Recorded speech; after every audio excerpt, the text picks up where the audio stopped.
Hello everybody, I'm Gwen Campbell-Mindes. Welcome to Gwen's Bookish Ramblings, and we are on book 3 of the Oz series, Ozma of Oz, in which Dorothy returns. So, in this book, we get the usual perplexed opening letter in which L. Frank Baum basically says, "So after I published the last one, everybody was constantly asking me, but we want Dorothy. Where's Dorothy? Why don't you send me more Dorothy?" And of course, the fans also sent him plots. Please have Dorothy go to the land of Oz again. And so he sent, so eventually in 1907, he wrote this next installment in the Oz series, and indeed, we get Dorothy back for this. And can I just say, Dorothy has nerves of steel. I don't think you will ever meet a character with greater nerve, with greater ability to face dangerous situations with equanimity than Dorothy. You can say anything you like, but Dorothy in these books is just undeniably a powerhouse of sheer determination and belief that everything will be fine. This book opens with her and Uncle Henry on a boat heading for Australia. Now, why are they heading for Australia? Well, after everything that's happened over various amounts of time, Uncle Henry has basically worn himself down to a nubbin. He is exhausted, and it has been advised that he go somewhere far away from Kansas to rest and recuperate.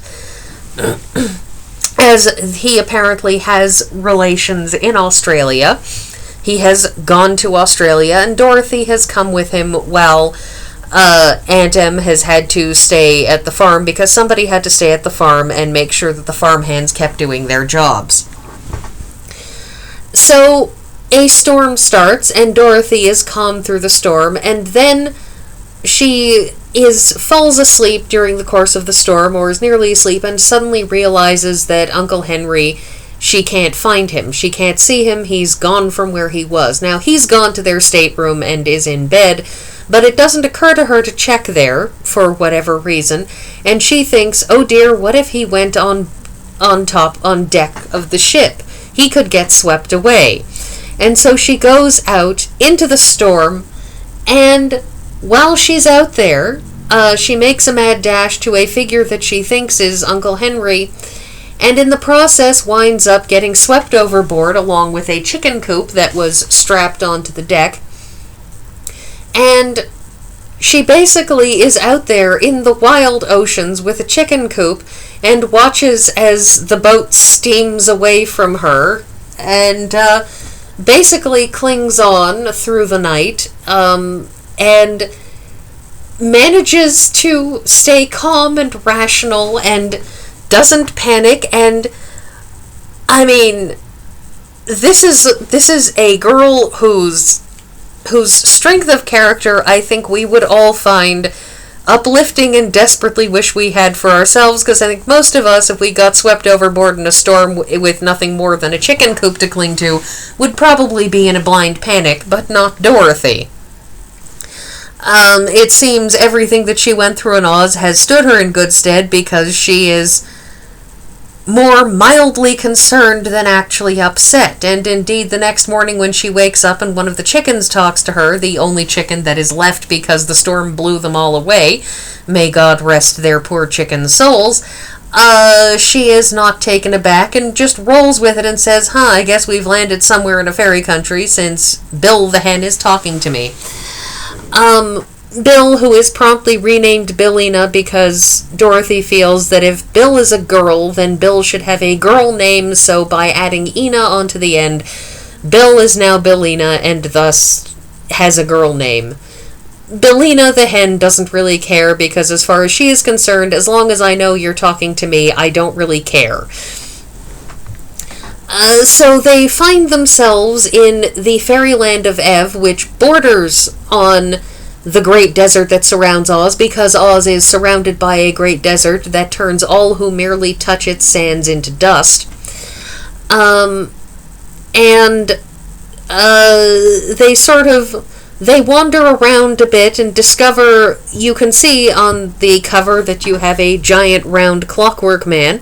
His name is Tick-Tock, and upon Dorothy winding him up, he declares himself to be her slave, and Dorothy says, that's nice, I guess. But she basically treats him as a friend who listens to her perhaps a little bit more than other friends might, but so they decide to trek off and figure out, what's going on and what to do with themselves, and find their way to the royal palace of Ev, where the princess there, who owns 28 different heads, or 20-something different heads, one that she constantly changes her heads from one to the next, which apparently changes her personality, but does not in fact mean that she knows anything different. Magic at its finest. Offers to swap heads with Dorothy, that is, says, would you be willing to take head 28, because I think your head is quite nice, and I like it better than head 28, and Dorothy says, I don't want your cast-offs. I'm rather attached to my head, and at least it's mine. And the princess pitches a fit and throws Dorothy into a tower, leaves Tick-Tock to run down, and pitches Billina in with the other hens in the hen house. Following this, Ozma of Oz shows up, because she had apparently heard that the royal family of Ev had been taken captive by the Gnome King. This is Gnome without a G, so just N-O-M-E, and he is a king of things underground, in particular things like precious metals, and he had given the previous king of Ev, an eternal life or a long life in exchange for enslaving King Ev's wife and children, who he then promptly turned into bric-a-brac. And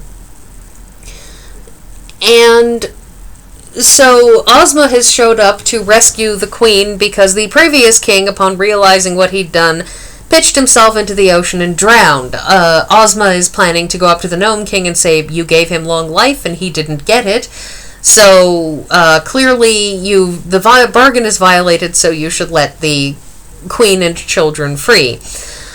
Dorothy is promptly rescued and reunited with the Tin Woodsman and the Scarecrow, and meets Ozma for the first time, and the two of them get along like gangbusters.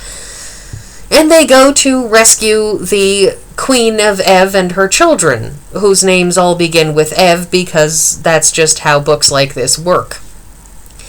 And so they go into the underground kingdom of Ev, and you'll notice that you'd think that the story of this at the start would be Dorothy trying to get home, but no, it's Dorothy tagging along on someone else's adventure to rescue people.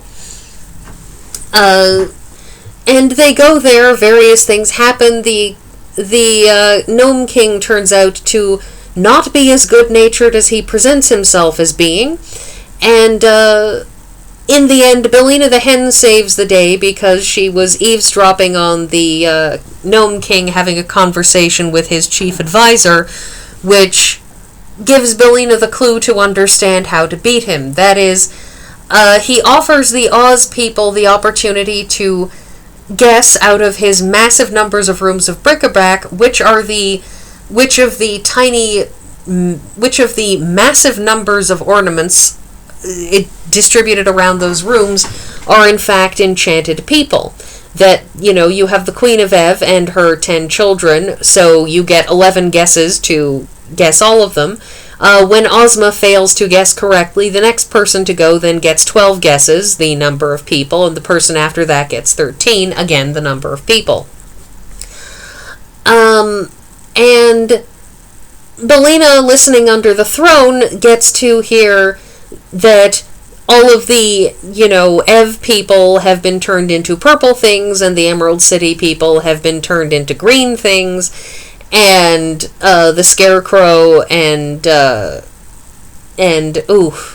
who was the other one? I think TikTok had been turned into gold things, and and it turns out that the Tin Woodsman was turned into a tin whistle, and one of the Ev kids picked him up, stuffed him in his pocket without realizing that he was actually the Tin Woodsman. But anyways, so Billina's listening under the throne and hears this whole thing about how Ev people are purple and the Oz people are green, and so on and so forth. And so she goes in there, frees them all. They have to fight their way back out, and eventually they head back to Ev. The royal family of Ev reinstalls themselves, and then Dorothy heads back to Oz with everybody. And upon using a magic mirror, discovers that Uncle Henry was rather distraught at her disappearance, shockingly, that he made it to Australia and has now turned into an even more of a shadow of his former self, and Dorothy, of course, realizes she had better get back because he thinks she's dead because she got swept overboard in a storm. And we all of a sudden remember, oh right, there's a real world outside of Oz that Dorothy has to get back to. So she and Ozma make a deal. Ozma has taken from the Gnome King a magic belt that will allow her to do just about anything she wants. So basically at 4 o'clock every day, she will check in on Dorothy, and if Dorothy makes a particular symbolic gesture of some kind, which is never described in the book, so you can imagine whatever you want, from holding your fingers in the air with them crossed to doing devil horns, I don't know. But when Dorothy makes that signal, Ozma will use the magic belt to teleport her back, because you see, the reason why Dorothy didn't keep the magic slippers is because she left the zone of magic that is Fairyland.